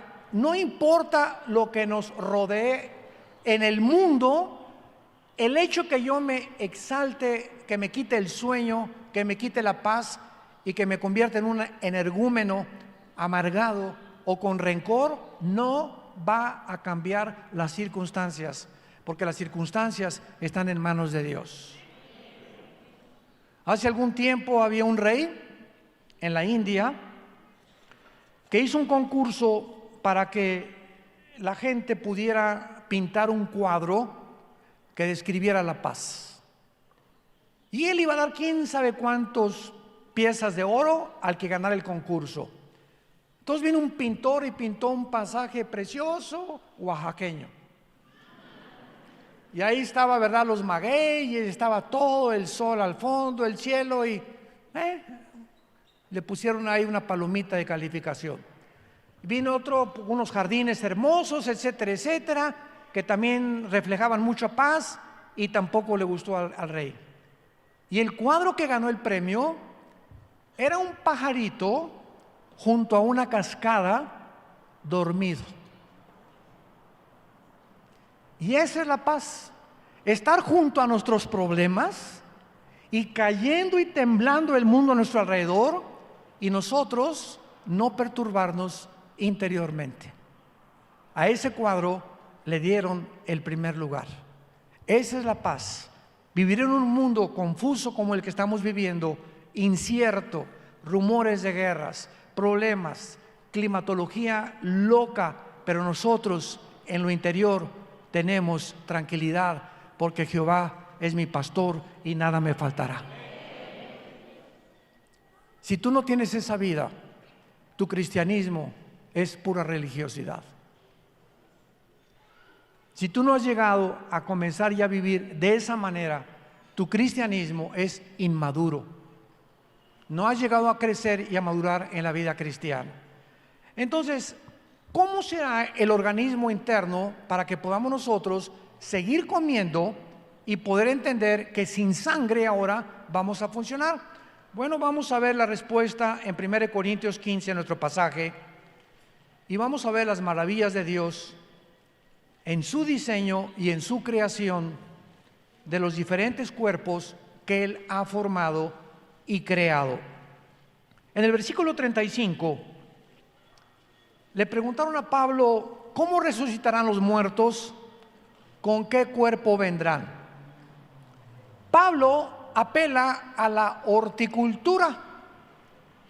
Hasta la persona más ignorante, los rancheros indígenas, saben perfectamente bien que si yo siembro una semilla de uva, no va a nacer plátanos, ni manzanas, ni papayas. Ellos no saben por qué, pero saben que al sembrar eso, esa semilla se entierra con un cuerpo, así redondita la semilla, y potencialmente esa semilla, potencialmente encierra un árbol. Un árbol tuvo su origen en una semilla. Y cuando se descubrió el ADN, 1954, por los doctores Watson y el doctor Crick, que mencionamos también, que les dieron el premio Nobel de Medicina porque descubrieron el ácido desoxirribonucleico, que es, y para que entiendas, nuestro cuerpo tiene billones de células, todo el cuerpo humano. En cada célula hay un software. En cada célula de tu cuerpo y de mi cuerpo hay información codificada. Esta información nos demuestra inteligencia, porque si hay información, una mente inteligente tiene que haber detrás de eso.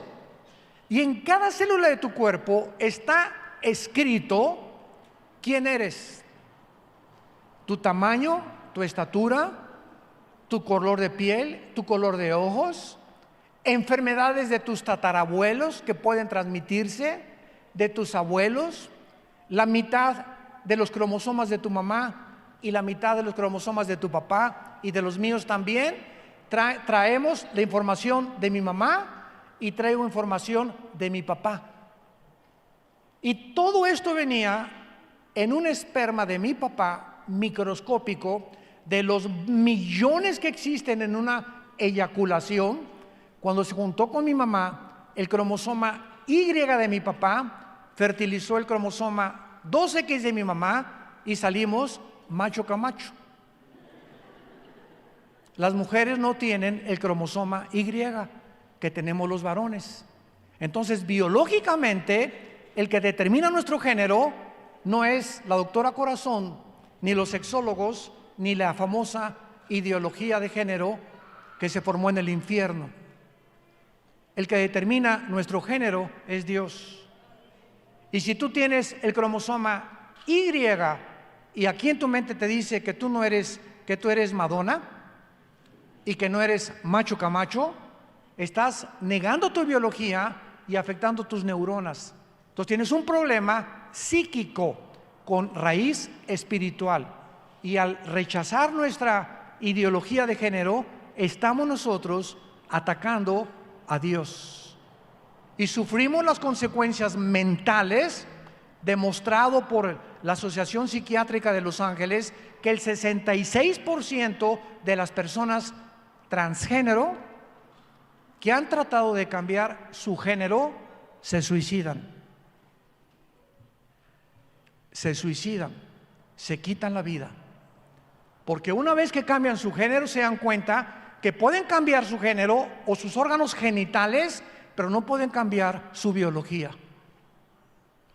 No pueden cambiar su herencia genética, que lucha contra el problema mental que ellos adquirieron.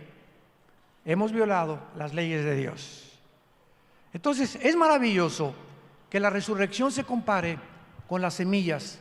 Entonces, el esperma del ser humano, el ADN del ser humano, no lo tiene chita, ni los changos o los simios.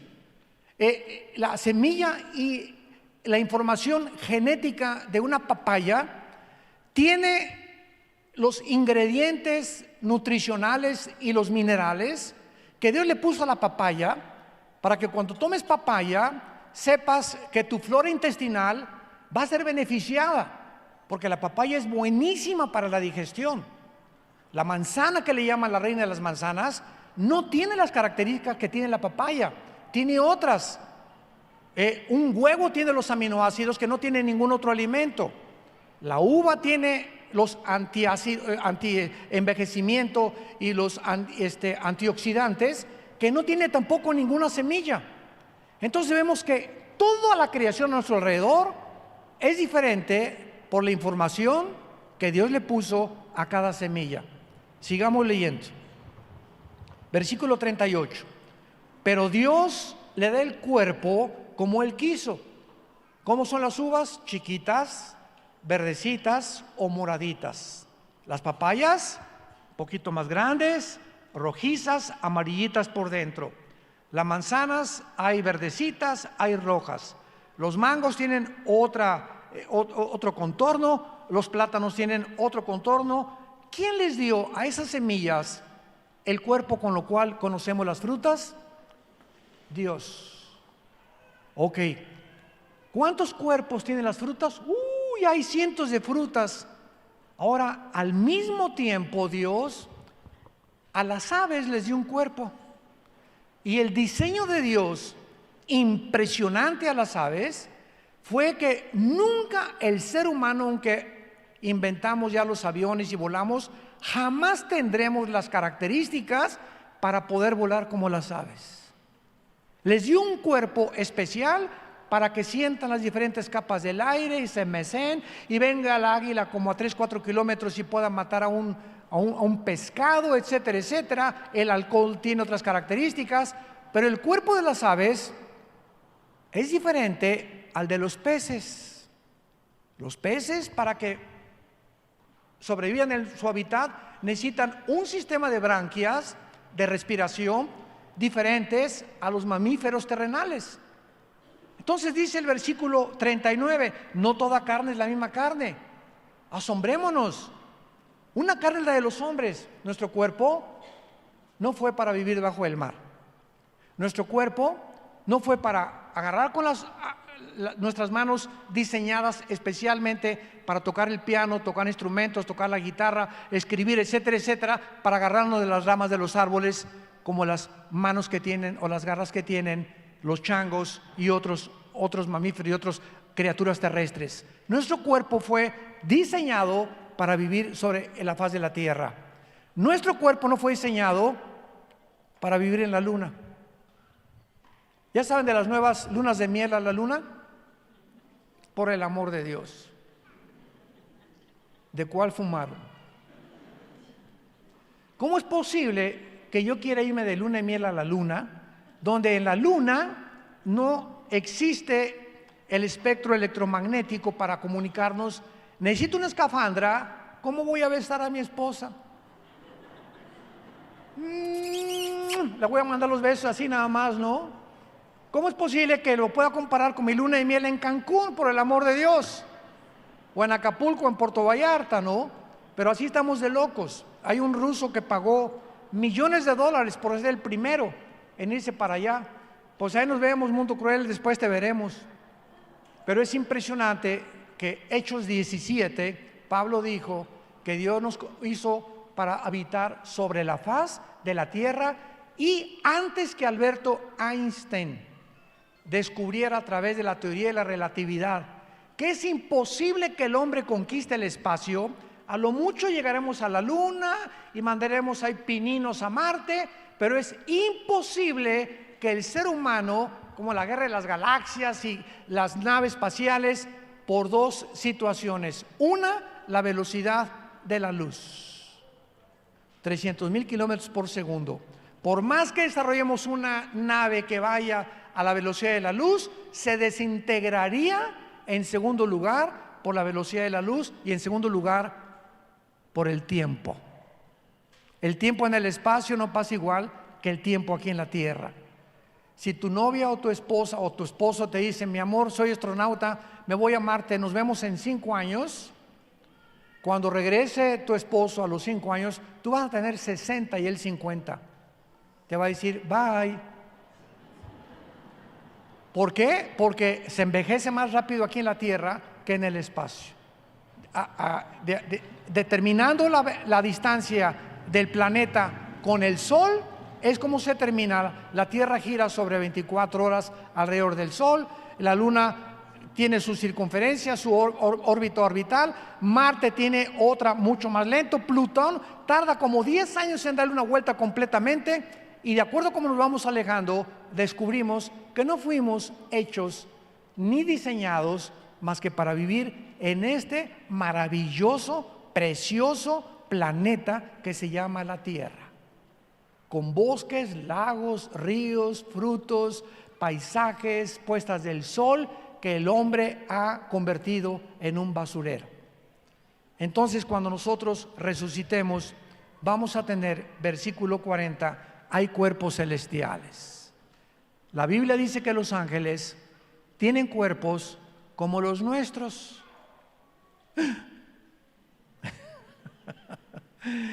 En Génesis 18, Dios toma forma humana con 2 ángeles y se les aparece a Abraham y a Sara. ¿Qué creen que les dio de comer a Abraham? A Dios y a los ángeles. Tlayudas. No. Cabrito les dio. Mandó a Sara que hiciera un cabrito, pues las tlayudas no existían, pero vemos que los ángeles tienen cuerpos que no están sujetos a la ley de la gravedad, a la segunda ley de la termodinámica, ni al electromagnetismo bajo el cual tú y yo estamos. Además de que nosotros vivimos en cuerpos de 4 dimensiones: alto, bajo, ancho, y Einstein descubrió la 4ª dimensión, el tiempo. Entonces los ángeles son criaturas que están fuera de nuestras 4 dimensiones, fuera de las leyes cósmicas del universo, pero que al mismo tiempo se pueden materializar, caminar entre nosotros. Y muchas veces dice Hebreos 13 que podemos ver personas que no son personas, que son ángeles, sin que sepamos nosotros que son ángeles, porque toman el cuerpo que nosotros tenemos. No se meten en el cuerpo humano, se materializan como un ser humano. Y cuando Cristo resucitó, atravesó las paredes donde se encontraban todos los discípulos. Ay, los romanos vamos a acabar igual, etcétera, etcétera. Y atraviesa Cristo, y entonces le dice a Tommy Boy, Tomás, el que le contaron, oye, Cristo resucitó. No, no es cierto. Tomás era un agnóstico, era una persona que no creía absolutamente en algo sobrenatural. Y Tomás dijo, hasta que yo no ponga mis manos en sus manos y ponga mi mano en su costado, no voy a creer. Y cuando Cristo resucita, Tomás se acerca, le dice a Cristo, acércate, y Cristo le dice, pon tus manos aquí, Tomás. Y cuando Tomás toca las manos de Cristo, mantenía Cristo los agujeros de su clavo en su cuerpo resucitado y glorificado. Y cuando Tomás toca las manos de Cristo, no la atraviesa. No era un espíritu el cuerpo de Cristo, era un cuerpo que era semejante al de nosotros, pero con condiciones diferentes, porque al mismo tiempo que atravesó las paredes, se materializó y se desmaterializó. Cuando nosotros resucitemos, tendremos estas características. La materia formada por moléculas y átomos ya no nos va a impedir. Ahorita si le hago así, aquí a esto de acrílico, me rompo las manos, porque los átomos que forman el acrílico tienen una estructura mucho más cerrada que los átomos de mi mano. Pero el cuerpo que vamos a tener va a atravesar la materia como el cuerpo de Jesucristo. Y finalmente, cuando nosotros resucitemos, no tendremos sangre, vamos a poder seguir comiendo alimentos, vamos a poder materializarnos y desmaterializarnos, y en cuarto y último lugar, no estaremos sujetos a las leyes cósmicas del universo en el cual vivimos. Cuando Cristo ascendió, Hechos capítulo 1, ¿qué estaba haciendo Cristo? Venciendo la ley de la gravedad.